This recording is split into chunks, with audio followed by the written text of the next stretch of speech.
नमस्कार। आज व्हाट्सएप में ना कुछ बड़े बदलाव हो रहे हैं, उन पर बात करते हैं। हमारे पास जो जानकारी है वो दो खास चीज़ों पर फोकस कर रही है। एक तो व्हाट्सएप पर विज्ञापन दिखने लगेंगे और दूसरा कुछ पुराने फ़ोनों पर ये चलना बंद हो जाएगा। तो चलिए ज़रा इसको खंगालते हैं और देखते हैं कि इन बदलावों का असली मतलब क्या है। तो सबसे पहले विज्ञापन। हाँ। ये खबर पक्की है कि मेटा अब व्हाट्सएप के अपडेट्स टैब में विज्ञापन दिखाएगा।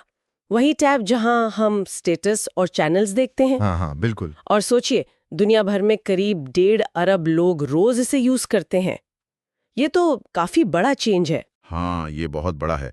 और यहाँ दिलचस्प सवाल ये उठता है कि अच्छा, ये विज्ञापन दिखेंगे कैसे? मतलब टारगेट कैसे होंगे? सूत्रों के मुताबिक ये लोकेशन पर, भाषा के आधार पर और जैसे कौन से चैनल्स फॉलो किए जा रहे हैं, शायद उस पर बेस्ड हों।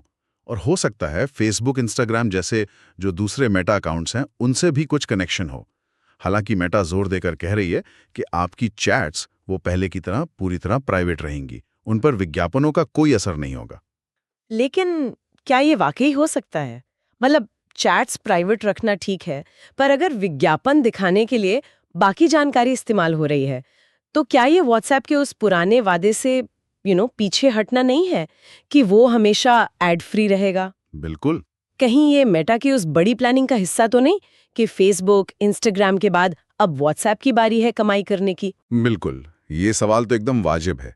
और ये एक बहुत ही, आप कह सकते हैं, नाजुक संतुलन साधने की कोशिश है। देखिए, कोई भी मुफ्त सेवा आखिर चलती कैसे है?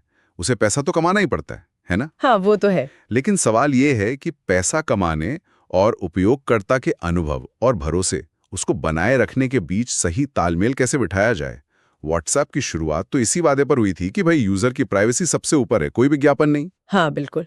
अब मेटा के लिए ये एक चुनौती है कि वो कमाई भी करे और वो जो भरोसा है वो टूटे भी नहीं। और यहीं पर जो प्राइवेसी एक्सपर्ट्स हैं, उनकी चिंताएं सही लगती हैं। सही कहा। तो एक तरफ तो ये नई चीजें आ रही हैं जैसे विज्ञापन, वहीं दूसरी तरफ व्हाट्सएप ये भी तय कर रहा है कि कौन अब इसका इस्तेमाल नहीं कर पाएगा। चलिए अब इस दूसरे बड़े बदलाव पर आते हैं।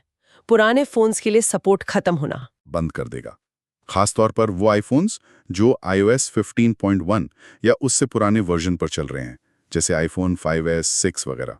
अच्छा, वो पुराने वाले? हाँ, और वो एंड्रॉयड डिवाइस जो एंड्रॉयड 5.1 या उससे पुराने हैं, जैसे Galaxy S3, S4, note 3 type के फ़ोन। ओह, तो इसका सीधा मतलब ये हुआ कि जिन लोगों के पास ऐसे फोन हैं, उन्हें व्हाट्सएप चलाते रहने के लिए या तो अपना ऑपरेटिंग सिस्टम अपडेट करना होगा, अगर फोन पे मुमकिन है तो। हाँ, अगर हो पाए तो वरना फिर नया फ़ोन ही लेना पड़ेगा।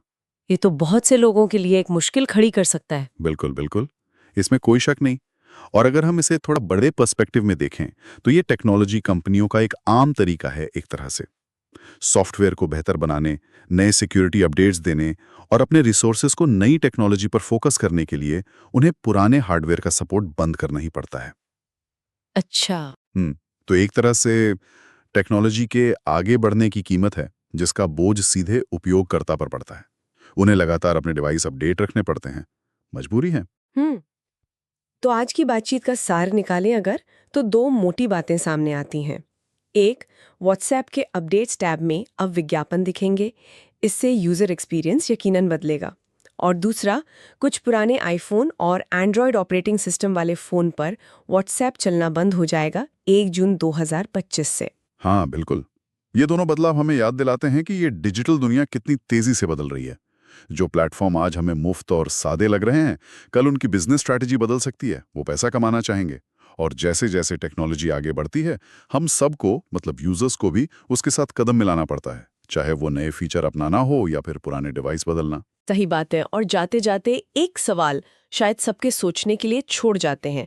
जैसे जैसे ये मुफ्त ऐप्स में विज्ञापन बढ़ते जा रहे हैं, क्या हम कभी यूजर के अनुभव, उनके डेटा की प्राइवेसी और कंपनियों की कमाई की जरूरत, इन तीनों के बीच एक टिकाऊ बैलेंस ढूंढ पाएंगे? ये बहुत बड़ा सवाल है। हाँ, इस पर विचार करने लायक बहुत कुछ है।